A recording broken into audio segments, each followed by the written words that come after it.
Hello friends, welcome back to my channel शीजो mindset. आज मैं आपको एक ऐसी कहानी सुनाने जा रहा हूँ जो सिर्फ पैसों की नहीं बल्कि भारत के सपनों, स्कैम्स और सक्सेस की कहानी है। आज हम बात करेंगे इंडियन स्टॉक मार्केट की हिस्ट्री के बारे में। क्या आप जानते हो कि एशिया का सबसे पुराना स्टॉक एक्सचेंज भारत में है? क्या आपने हर्षद मेहता का नाम सुना है या एनएसई के डिजिटल रिवॉल्यूशन के बारे में? ये वीडियो एक सफर है 1875 के बनियान ट्री से लेके 2025 के मोबाइल ऐप्स तक का। तो सीट बेल्ट बांध लो, क्योंकि ये कहानी है पैसों के बाजार की, जो सिर्फ मार्केट नहीं, एक महान आंदोलन है। कहानी शुरू होती है 1875 में, जब मुंबई के एक बनियान ट्री के नीचे कुछ लोग इकट्ठा होते हैं। ये लोग थे शेयर ब्रोकर्स और जगह थी टाउन हॉल के पास। उस वक्त ये कोई ऑफिशियल मार्केट नहीं थी, बस दोस्तों का ग्रुप था जो कंपनीज के शेयर्स खरीदा और बेचा करते थे। धीरे धीरे ये दोस्ती एक ऑर्गेनाइजेशन बन गई। नाम पड़ा native share and stock brokers association और बनी एशिया की सबसे पुरानी stock exchange, Bombay stock exchange. तब कॉटन, टेक्सटाइल और रेल कंपनीज के शेयर चलते थे।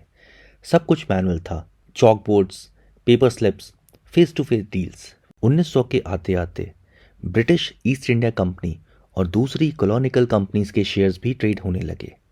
स्टॉक मार्केट सिर्फ एलिट लोगों तक लिमिटेड था, अंग्रेज और कुछ बड़े इंडियन बिजनेस हाउसेस तक। लेकिन 1940 में जब फ्रीडम स्ट्रगल तेजी पकड़ने लगी, भारत के इंडस्ट्रियलिस्ट जैसे कि टाटा और बिरला भी स्टॉक मार्केट में आने लगे। वक्त ऐसा था कि इकॉनमी स्लो थी लेकिन एस्पिरेशंस हाई थे।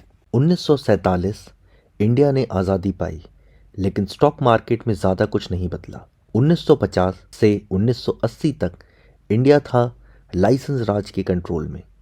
हर बिजनेस पे गवर्नमेंट कंट्रोल था और स्टॉक मार्केट काफ़ी अनरेगुलेटेड था। इनसाइडर ट्रेडिंग कॉमन थी और लोगों को मार्केट के बारे में बेसिक अवेयरनेस भी नहीं थी।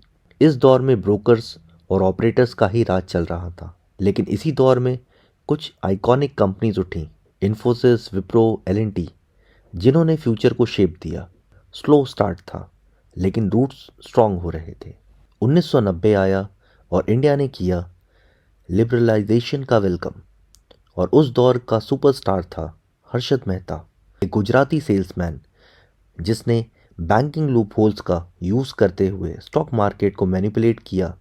सेंसेक्स को उसने 1000 से लेके 4000 तक ले गया। लोग हैरान हो गए।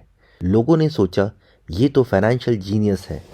लेकिन 1992 में स्कैम एक्सपोज हो गया। 4000 करोड़ का मेगा स्कैम। मार्केट क्रैश हुआ और लोगों का भरोसा टूट गया।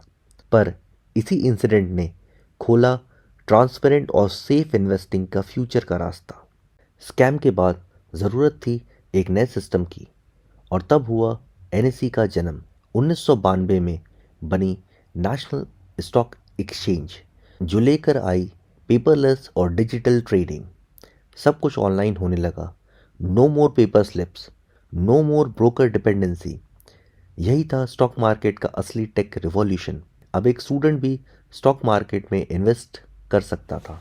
एक और बड़ा कदम था सेबी का formation, securities and exchange board of India को 1992 के बाद फुल पावर मिली। सेबी ने इन्वेस्टर प्रोटेक्शन, फ्रॉड कंट्रोल और फेयर रूल्स इन्फोर्स किए।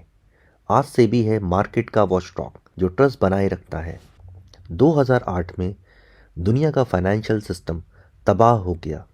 Lehman Brothers collapse, US housing crash, इसका असर भारत पे भी पड़ा। सेंसेक्स 20,000 से सीधा 8,000 तक आ गया।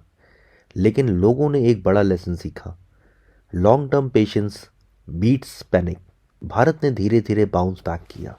फिर आई एक नई क्रांति, retail investor revolution. Grow, Zerodha जैसे ऐप्स ने इन्वेस्टिंग को सबके फ़ोन में डाल दिया। आज स्टूडेंट्स, घर बैठे लोग और प्रोफेशनल्स सब स्टॉक मार्केट का हिस्सा बन गए हैं। आज का इन्वेस्टर इन्फॉर्म्ड है, अवेयर है और डिजिटली एक्टिव है। स्टॉक मार्केट की कहानी इनकम्प्लीट होगी बिना कुछ की मूवमेंट्स के। 2004 में सेंसेक्स ने पहली बार 6000 क्रॉस किया। 2017 रिलायंस जियो ने इंडियन स्टॉक मार्केट में तबाही मचा दी। 2020 कोविड क्रैश एंड 2021 का bull run. 2023 Tata tech IPO boom, ये सब दिखाता है कि मार्केट कभी रुकता नहीं, बस इवॉल्व करता है। आज हम एक नए दौर में हैं जहां AI, algo trading, ESG investing जैसे नए ट्रेंड्स मार्केट को शेप कर रहे हैं। 5 ट्रिलियन की इकॉनमी के साथ भारतीय बाजार भी ग्रो करेगा।